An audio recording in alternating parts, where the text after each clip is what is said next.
Good morning, and thank you, Beth. Always wonderful. Welcome to this glorious morning, glorious day, and a glorious opportunity to be together in our community. A time of joy, comfort, and sometimes challenges. Our congregation, the Unitarian University Fellowship of Door County, is a place where we come to learn more about being human. We come here to learn more about being in relationship with each other, how to listen, how to forgive, how to be vulnerable, how to create trust and compassion in one another, and how to keep our hope alive. Thank you for joining us, either in person or online. My name is Cindy Nelson. I've been a member for the past 12 years, and it's always a privilege to be here with you. A special welcome to our visitors, and I know we have some today. So if you are comfortable doing so, please stand and introduce yourselves. Tell us where you are from and perhaps what brings you here today. So I'll start this direction. Yes.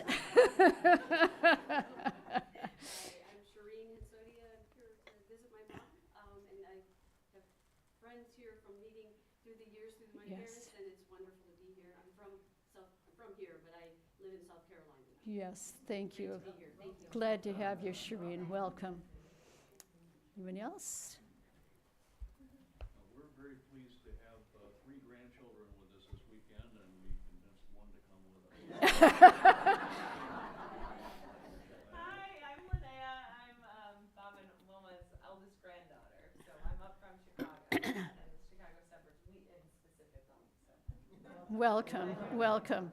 1 out of 3 isn't bad, Bob. That's, that's pretty good. Hi, I'm Joan Mead. Whoa. Welcome back, Joan. And I'm here from the Herman Burley Live in Milwaukee with my girlfriend, Sharon Deacon. And Sharon is from Rockford, Illinois. And we are just taking it easy. Wonderful. Welcome, Sharon, and welcome back, Joan. Hello, I'm Wade Arledge. I'm from deep in the heart of Texas. In a county that I'm proud to report voted about 87% for people I don't like. It's good to be here. I'm just visiting around. I'm traveling in an RV right now, going from here to the East Coast on the south. So I'm doing UU exploration. Oh, Since I'm so shy and everything, I report back when I get back. okay, okay. I'll try to behave. Sounds like fun. I miss. I'm Jamie Henry, a member of this fellowship, and I would like to make a special shout out, as I do occasionally, to the people out there in YouTube land, and especially to our friend David Taylor down in Beaumont, Texas, whose mother was a founding member of our congregation, and he watches us faithfully. We are his home church. Thanks, Jamie. Okay. A gentle reminder to turn off cell phones or anything else that might ding. Our talkback will commence about 15 minutes after the service has ended.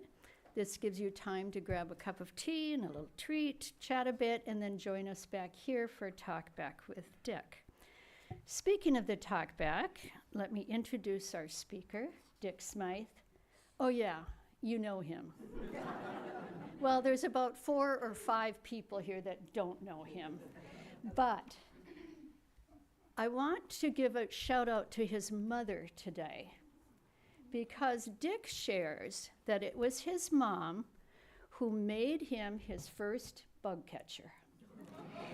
She took a piece of cheesecloth, and you can picture this, over a wire coat hanger, tied it to an old broomstick. And he thinks he was about 5 years old. So I figure, how many bugs can you collect in 81 years? We always love Dick to come back and speak with us. So thank you, Dick. At this time, if we have any announcements for the good of the fellowship, Terry has the mic. Please remember this is live announcements.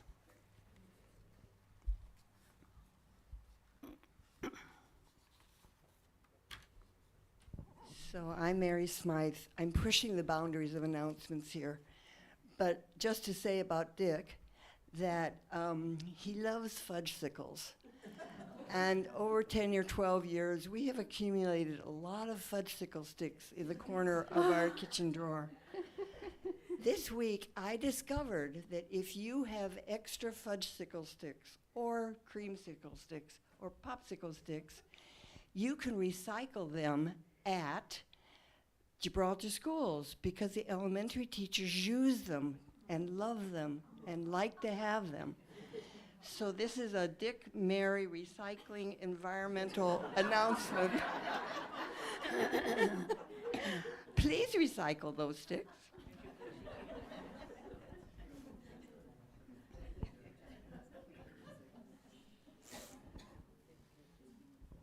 Yeah, hi.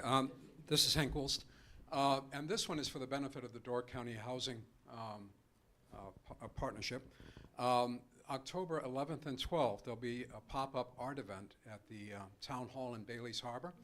And it'll feature exclusively the art of Buttons, my wife, and 100% of the proceeds will go to the benefit of the Door County Housing Partnership. So please come if you can, and I'll probably make the announcement again next week. And there'll be also an ad in the Pulse and so forth. But again, it's all for the benefit of the Door County Housing Partnership. Thank you, Hank. Hi, I'm Carol Boyd, and Ken and I are announcing today that our daughter Kate Boyd, that many of you know because she's played here, is appearing in Door County next weekend under the auspices of Midsummer's Music. And she'll be playing a concert Saturday evening at the Muse in Sturgeon Bay at 7 o'clock and Sunday evening at 5 o'clock in Egg Harbor at the Cress. And her program is quite interesting in that half of it will be a Mozart piano quintet with the Griffin String Quartet, but the first half will be a yet very recently discovered suite of piano pieces by Fanny Mendelssohn called The Year. Fanny was the elder sister of Felix Mendelssohn, and these pieces were composed back, of course, when she was alive, but they were not discovered until 1989. And they had 13 piano pieces. So contact Midsummer's Music or just come and get a ticket, and hope to see you next weekend, 5 o'clock Saturday, 7 o'clock Sunday. Thanks, Carol.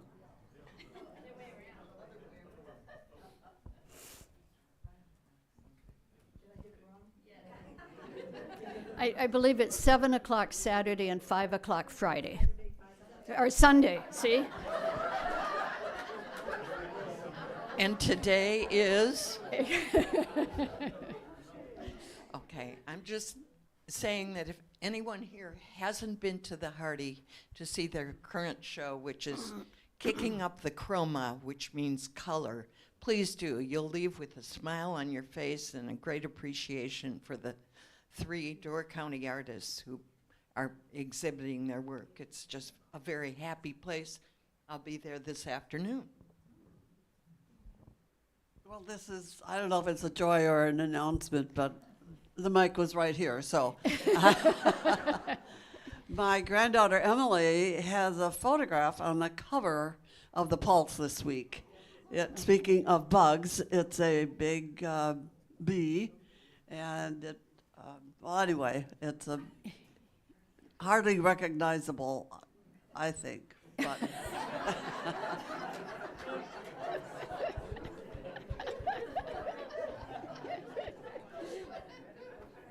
Terry?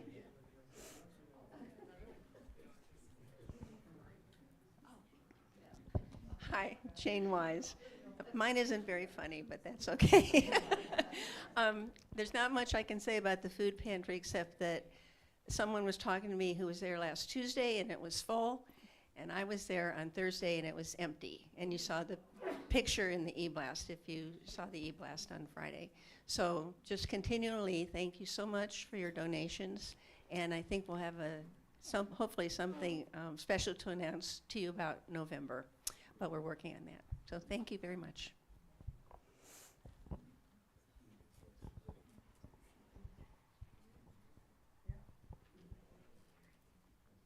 Good morning, everyone. Beth Coleman, and just a little bit about the music this morning. You have the insert of Both Sides now in your bulletin. We're not going to sing it, but I just wanted you to see the words. And as I thought about the music for today, I was thinking about the Pope, and the first piece was just about getting us all prepared and quiet for the service this morning. The second piece, the Mozart, is about Jesus Christ incarnate, and I was thinking about that would be the basis for the Pope's understanding of his faith.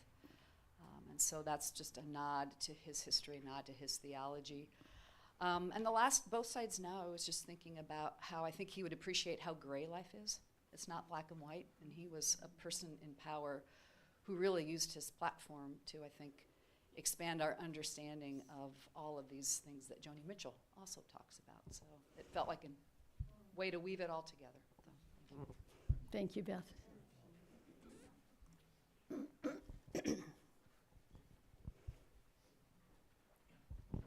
I had pretty devastating, painful news about 45 days ago, but I'm over it. And I think I'm over it, but through the words of Aeschylus, let's tame the savage man and make light of the wonderful love that we have for each other. The good news that I really want to share with you today is that I have found some place to live. I was scared there for a while. It was almost terrifying to a point.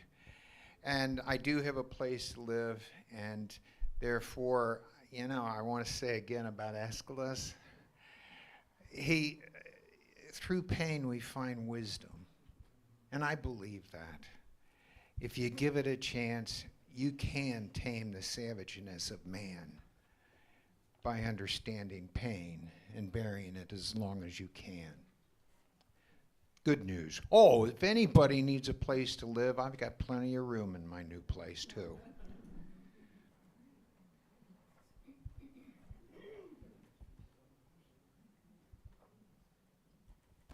Thank you. I've asked Donna Johnson to please light our chalice as I read Our Beacon of Hope by the Reverend Joseph Cherry. As we gather together for worship this morning, being both near and far, we light our chalice, as we do each week, as a symbol of our faith. May its light be a beacon of hope for the many, those who feel lost, those who feel threat, those who feel tired, those who are uncertain. May our beacon of hope help you find home, help you find safe, give you respite, and honor your searching mind and spirit. Please stand as you are able to sing hymn number 1008, When Our Heart is in a Holy Place, and then stay standing to say the unison affirmation and to sing the doxology.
we gather together to seek knowledge and wisdom, to explore freely the vast reaches of mind and spirit, to celebrate within a caring community those truths, ancient and modern, which give meaning and direction to our lives.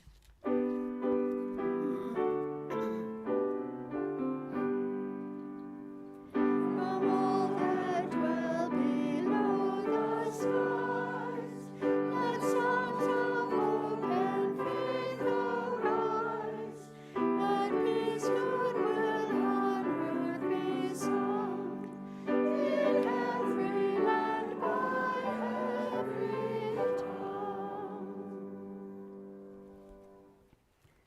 And now, to share our personal joys and concerns, it is an integral part of our community, another way to stay in touch with each other. We share each other's happiness so that we may rejoice together, and we share their sorrow because together we may lessen their burden. Again, Terry has the mic. Please introduce yourself, and remember it is live, so do have the permission of anyone you may be speaking about. My name is Tim. I have two concerns this week. One of them is a mentor of mine for the last 50 years or so. And I talk to him about once a month, and I called him this week. And the last couple times I've talked to him, I can just tell he's slipping. He's in his late 80s, beginning 90s, and he's even admitting that he's beginning to slip. And it's just reached a point where it's concerning for me. So any positive thoughts and prayers you can pass on in his direction, I'd appreciate. The second is for a niece of mine who was just diagnosed with cancer and has begun chemo. Youngish, early 50s, and still has a couple kids at home and a couple kids in college. So, and her husband's having some health issues too, so I would ask for prayers and thoughts. And I hate to just get up here and give concerns, and I know full well that I have far, far more joys than I have concerns. And so I never want to get up here and pass on concerns without passing on a joy also. And I have so many of them. But right now, the biggest joy in my heart is that I found you. Thank you, Tim. Thank you for sharing. Hi, Jane Wise. My joy, maybe I hope our joy, is that this past Wednesday, the Children's Center, Northern Door Children's Center, had a ribbon cutting, kind of a grand opening for all the renovation and extensions that they did to the building. We can now hold 153 children instead of 121 children. And I know that many of you have supported the center throughout the years and during our campaign, and I just am so happy that you did that, and grateful that you gave your generous donations to help our children continue to have good care during the day while their parents work. So thank you very much. Thanks, Jane.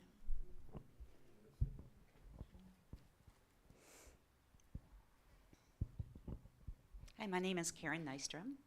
I come here sometimes. And just wanted, on the way over here, I was listening to NPR to the best of our knowledge. And today they were talking about complicated hope, which I think is just two words that really smushed together make a lot of sense, because hope is often very complicated. And one of the things he was saying was, it's always a good day to bake a cake. So I don't bake, but maybe some of you will. So. Thank you, Karen.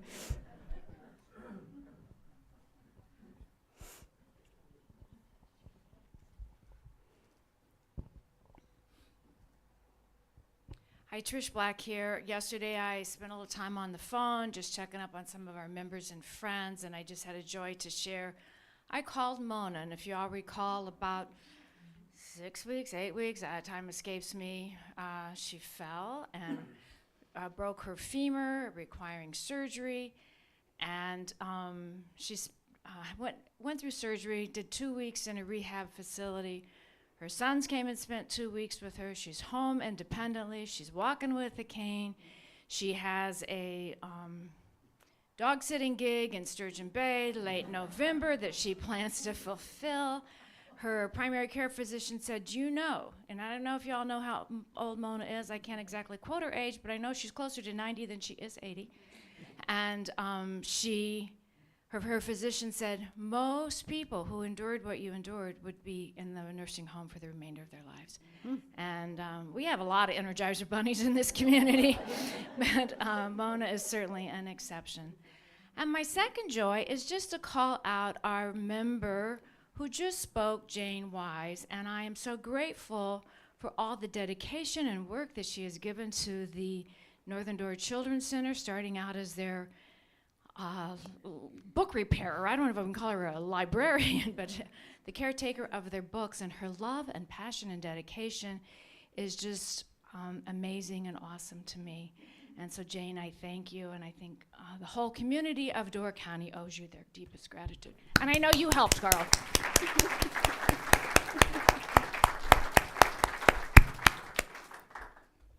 Thank you, Trish. Good morning. My name is Vic Drennan, and I have a joy and a concern. 2 weeks ago, one of our family members was taken off a feeding tube. Was my daughter's mother, and 2 weeks ago, so all that time, she was not aware really, but anyway, this past Friday, she finally passed away after 4 years of being homebound and in dementia state. So rest has come to her, but nonetheless, the family grieves, and we appreciate your concern with us for them. The joy is my daughter works for South Dakota Public Broadcasting, who suffered a major blow, as many of you are aware, this past few months.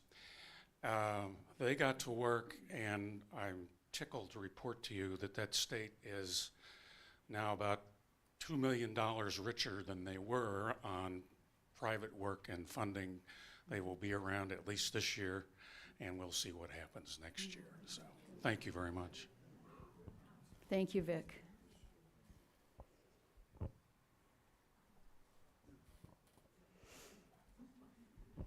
Yeah, hi, Hank again. We've been gone for about the last 4 weeks, and that's the joy because we were in Canada. And it was wonderful. And if you've ever been on the North Shore of Lake Superior, you know what I'm talking about. If you haven't, you should check it out. It's absolutely incredibly gorgeous up there. There's a school of Canadian artists called the Group of Seven, and Tom Thompson is one of them. He kind of started, there was the inspiration for the group. And they did most of their painting up in the Algoma section, not of Algoma, Wisconsin, but Algoma, Ontario. And it's absolutely gorgeous, and it does give you hope and I guess restores your faith in the sense that everything probably will be all right. And then we also went to Quebec, and that's like going to Europe without crossing the pond. It's wonderful. So the joy was Canada. The joy remains Canada. I hope to go back soon.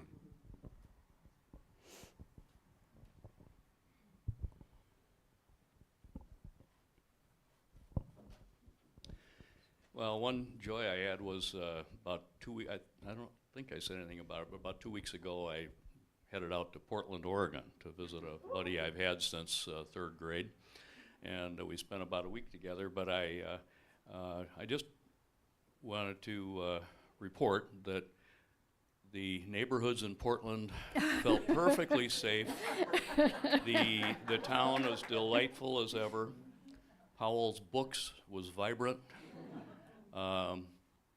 And I'm sure it has problems just like any large city does, but I was shocked but not shocked that to hear that troops will likely be going into Portland this week. I had also had lunch with a member of the Unitarian Church in Portland who attends services here when she's in town, and so I think we need to be remembering that UU Church in Portland, because if this comes to pass, they'll probably have more on their plate than they need in some way, because that's a very large and active congregation. So. Thanks, Bob.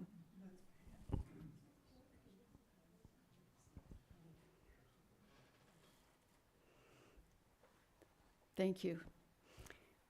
Our fellowship is truly about relationships, and I just love that part of our service. So thank you. It's time for our offering, contributing as we can to sustain our fellowship and the works that we believe in. Thank you, as always, for your generosity.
Dick will soon be giving us a message based on Pope Francis's book on hope.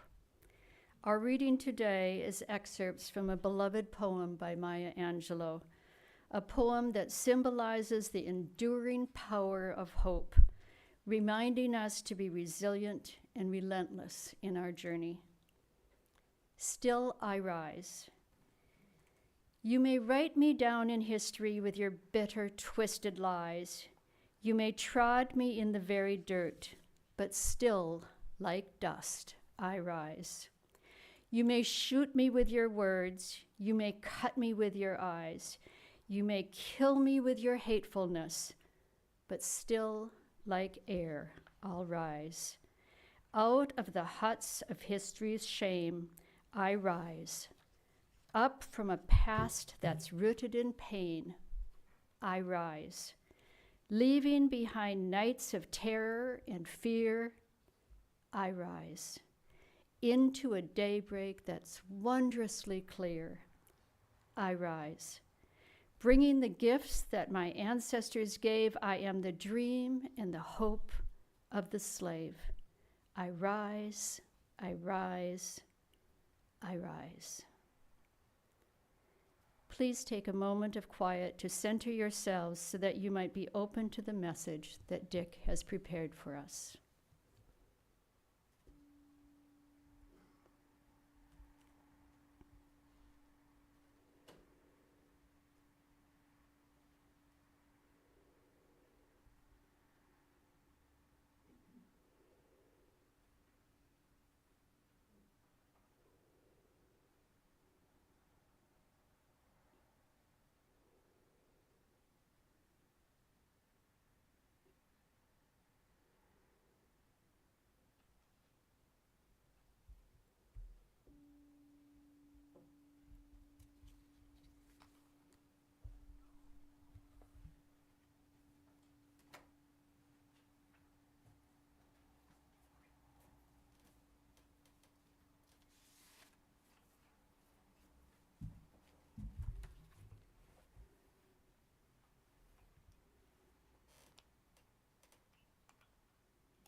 I have to confess, I'm a little older than I was a year ago.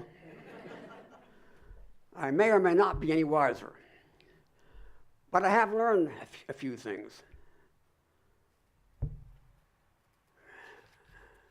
I've learned that events outside of one's control totally can have a big influence on your life. And for example, Mary kind of peeking into the pearly gates, but hopefully not entering, certainly changed both her life and mine. And then the death of Pope Francis. I was going to stand up here, well, I was going to stand up here last year and do this. And then I was going to stand up here today and talk about oak trees, blue jays, and grandmothers. However, the Pope died, and I simply could not let the death of this man pass without some reflection and some thought. So I hope some of these comments will at least, if not introduce you to the Pope, at least maybe encourage you to turn to one of his 4 books, because he has left us a remarkable written legacy. Oh, I need my glasses. I see they.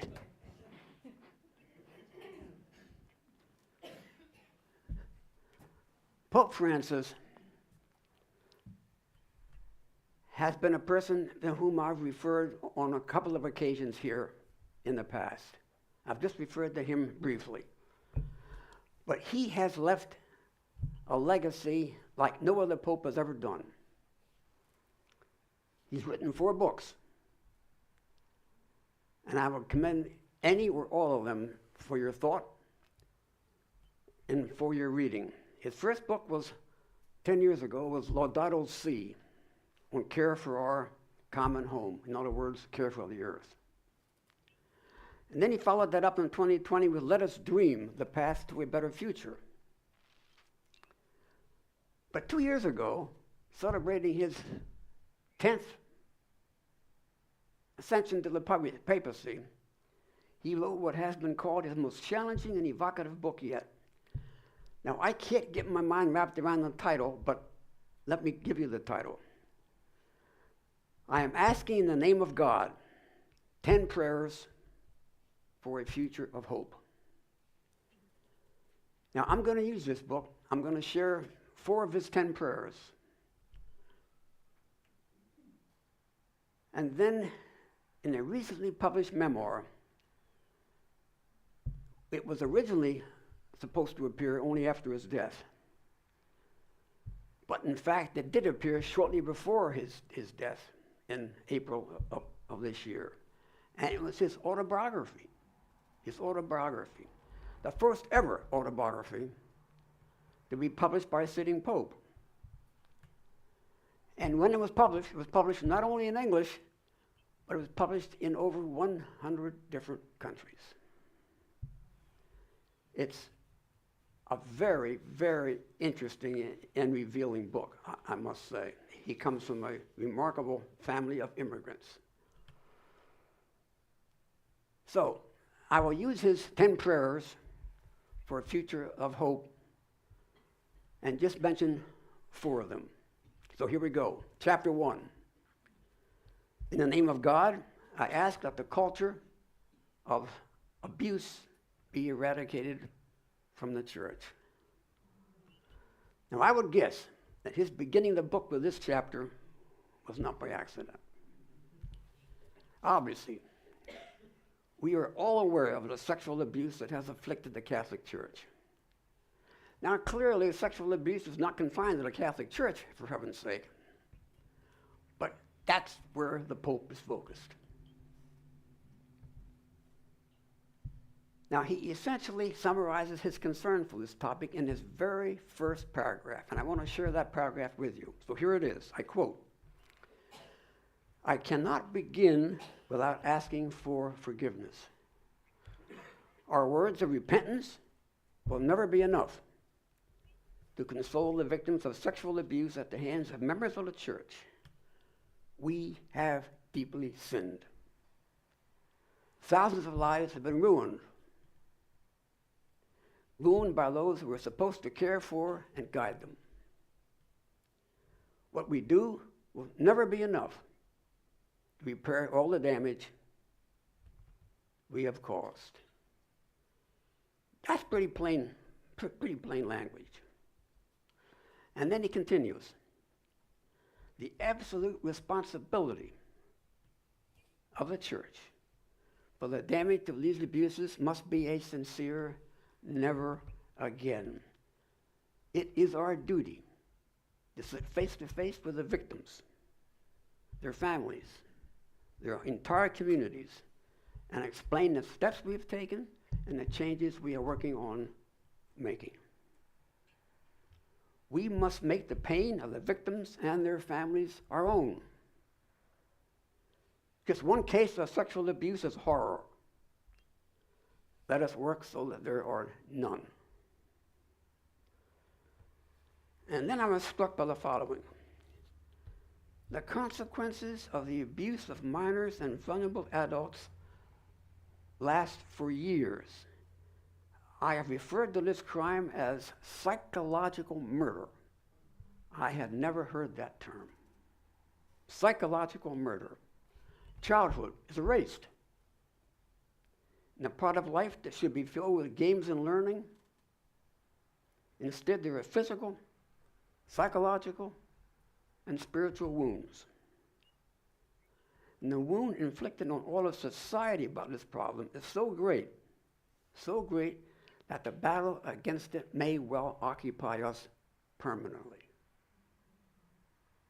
And for all this, I ask in the name of God that we continue to fight against the culture of sexual abuse, which is truly a culture of death. Chapter 2. In the name of God, I ask that we protect our common home. In other words, we protect the earth. Now, for those of you that know me, it probably is no surprise that I've chosen this topic, and I've mentioned a few items from it before, but I'm not going to mention those again.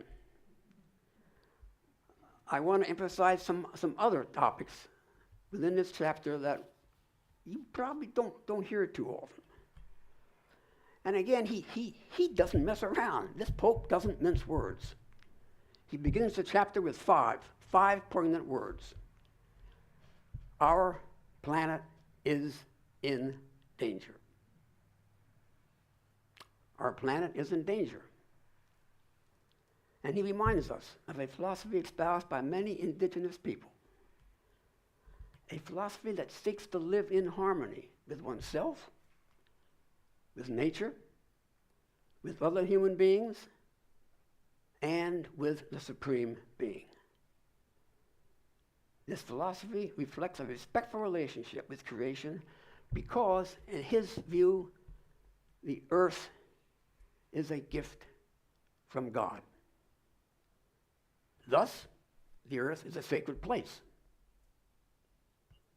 Therefore, living in peace is also living in harmony with all the different categories of beings that inhabit this earth, with all of them. Protecting our common home, the earth, is simply a moral imperative for the Pope. And this moral imperative also requires then implementing programs and projects that permit indigenous people to stay on their lands. After all, those folks have been here for thousands of years, way before we came here. And they have shown to be, in many cases,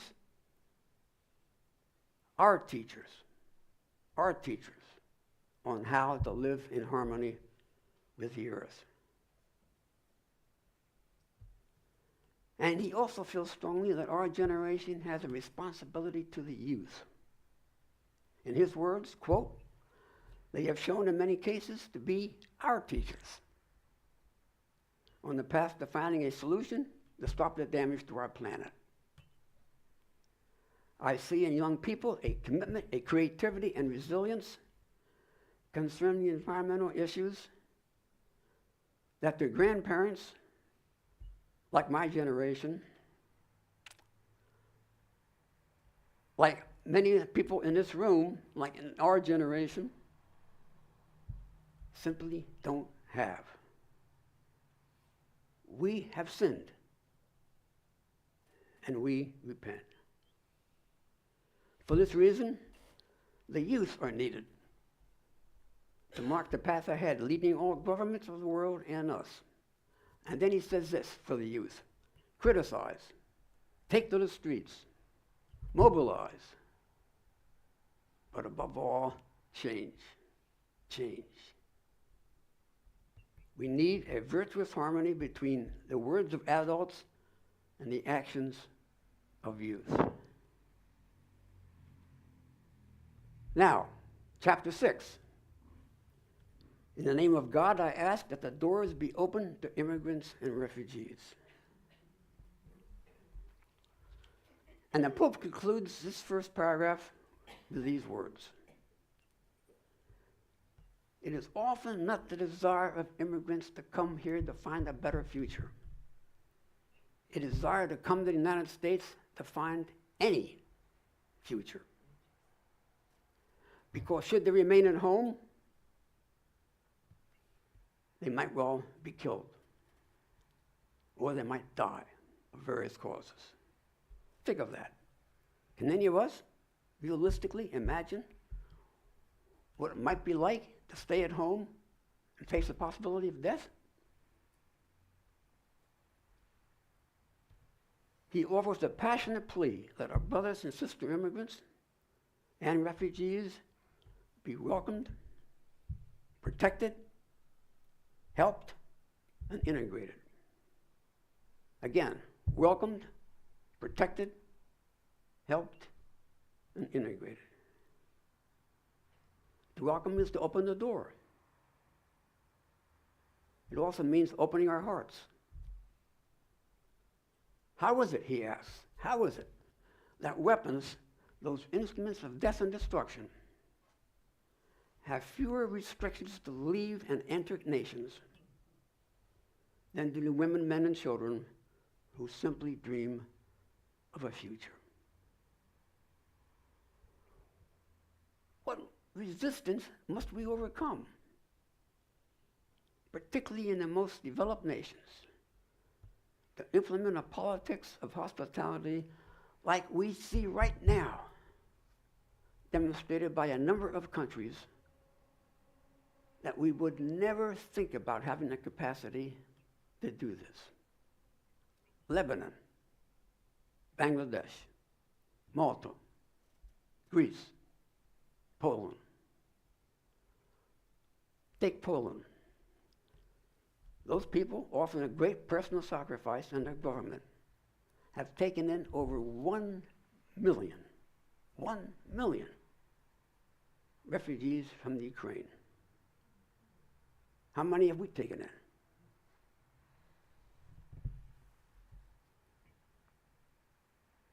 Why is it?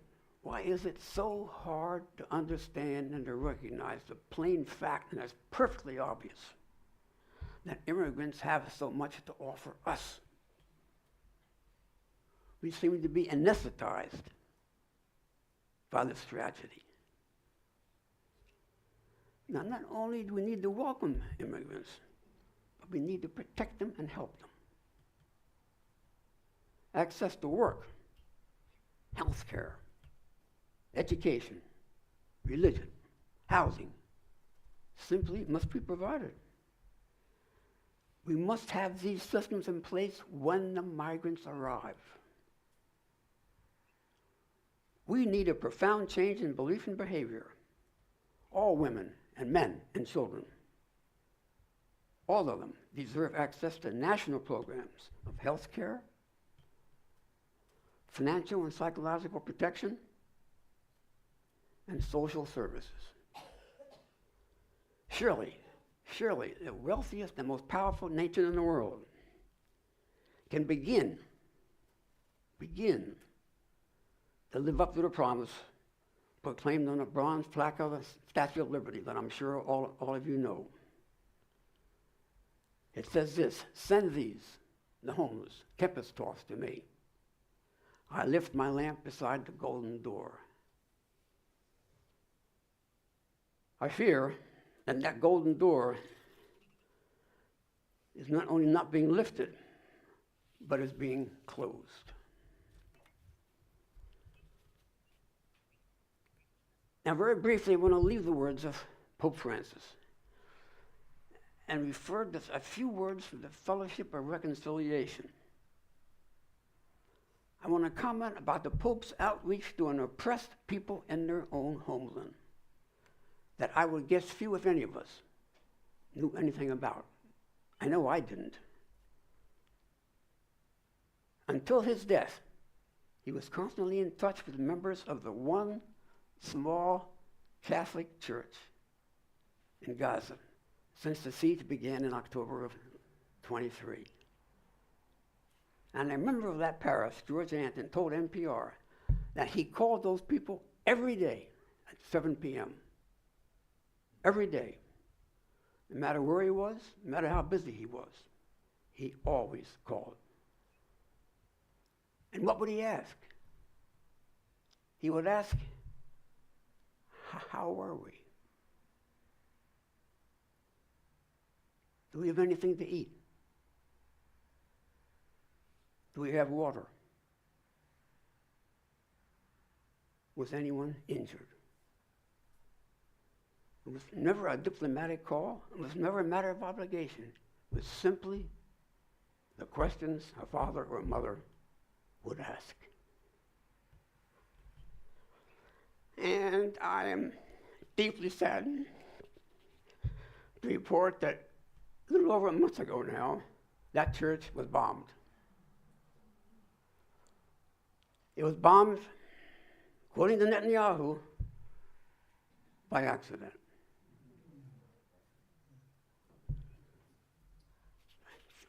Finally, I turn to chapter 7. In the name of God, I ask that greater participation of women in society be promoted and encouraged. Now, over 50 years ago, Pope Paul VI proclaimed, and this is a quote, direct quote, "Women of the entire universe, whether Christian or non-believing, you to whom life is entrusted, it is for you to save the peace of the world." Can you believe that a pope said that 50 years ago? Now, I was intrigued by some of Pope Francis' comments in support of the greater participation of women. Here is just a sample. 1, women have superior innovation, superior social sensibility, greater empathy, and perspective for care as a guiding principle. That doesn't make folks like me feel too good, but that. 2, countries with women as presidents or prime ministers have on the whole reacted better and more quickly than others, making decisions swiftly and communicating them with empathy. 3, this one will surprise you, I expect. Prisons. Yes, prisons. Prisons led by women function better than those led by men. And then finally, even in the Gospels, we read that the first witnesses to the resurrection were women. And he goes on. One thing I value about women, specifically in the realm of decision making, is their practical and realistic outlook that escapes the purview of men. Poor men are taking a beating here, aren't they? He then adds, I tend to take advice more from women on governmental and administrative issues. And finally, he admits, and this is painfully obvious, we come from a long tradition behind the Vatican walls in which the assignment of women to leading positions has been looked at with distrust. A whole cultural shift must occur to value and recognize women in their work. And then he concludes the chapter with these words. Women have a unique sensibility for social situations. There is a commitment and generosity which we rarely see in men. I ask in the name of God that we promote greater female participation in society. Now, I can't resist these next comments. So far, so good. However, greater female participation in society is one thing. Full participation in church affairs is something else. Now, to be fair, Pope Francis has modified church law to allow women to hold more roles during Mass. He's also pushed for the inclusion of more women in higher ranks of the Vatican's bureaucracy. However, during an appearance on 60 Minutes a few months ago, he was unequivocal. Quote, "Women are of great service as women, not as ministers." He also did not support women becoming deacons, which was true in the Catholic Church for the first 1,000 years, roughly. Now, obviously, I never knew Pope Francis, and I certainly have no special entree to the inner workings of the Vatican. But my guess, and it's purely a guess on my part, my guess is that he went about as far as he felt he was able to go without causing severe disruption and potentially upsetting folks in the Vatican. We'll probably never know for sure. I want to close then with another personal comment and two thoughts from a commentary in a recent issue of the New York Review of Books. First, Francis was, in my view, a truly remarkable man and pope. As pope, he reopened the doors that Pope John the 23rd had flung open in 1962. That remarkable breath of fresh air had redefined the imperial church, the imperial papacy, simply as the people of God. In other words, church leadership is rooted not in the power and authority of the Pope, but in the workings of the universal Spirit of God. A truly remarkable, remarkable change of emphasis. However, unfortunately, that vision didn't last. Following his death, the succeeding two popes reinstalled what's been referred to often as the imperial papacy for 35 years, until the election of Pope Francis in 2013. Pope Francis did democratize the church, not so much by actions as by style. His papacy was revolutionary not in its content, but in its conduct. He considered himself the church's pastor-in-chief. He remarked once that he was criticized by some people because, one, he didn't speak like a pope and he didn't act like a king. Well, that was Pope Francis. He was very human, just like all of us. On the one hand, shortly after his election as Pope, he asked, if someone is gay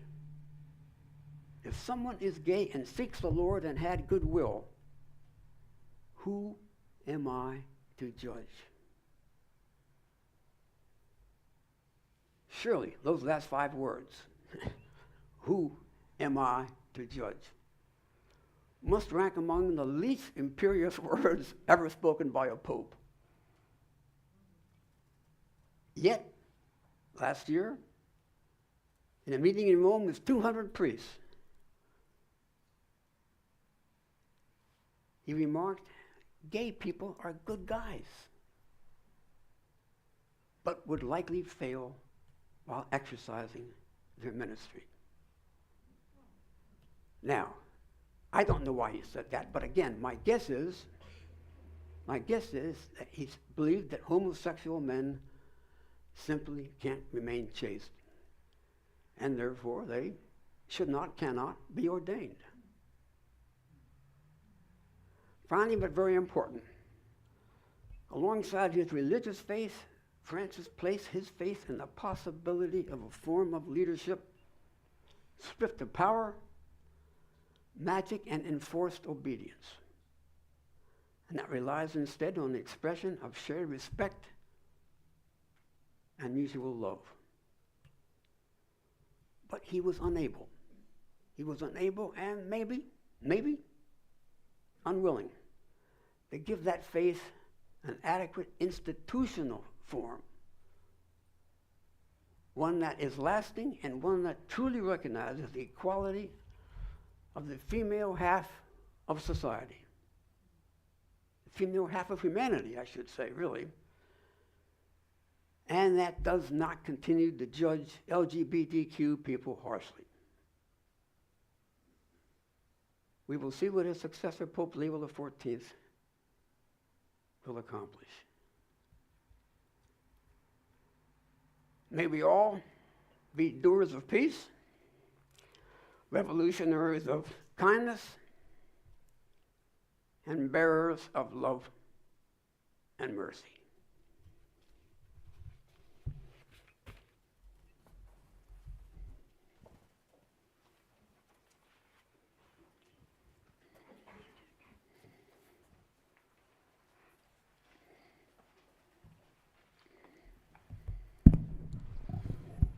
Thank you, Dick. An interesting insight into a prior pope. Please remember to join us over here for the talk back at about 11:15 or so.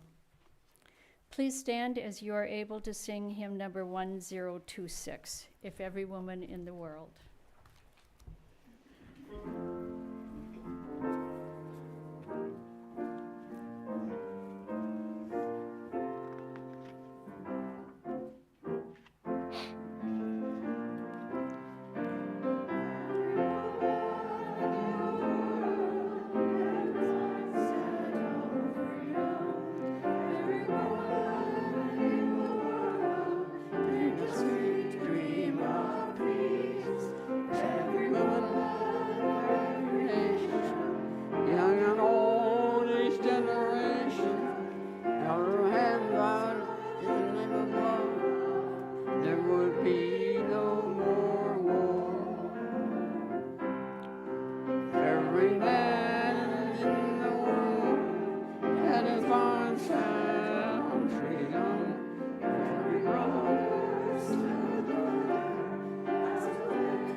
We extinguish our candle with words from the Reverend Kevin Jago.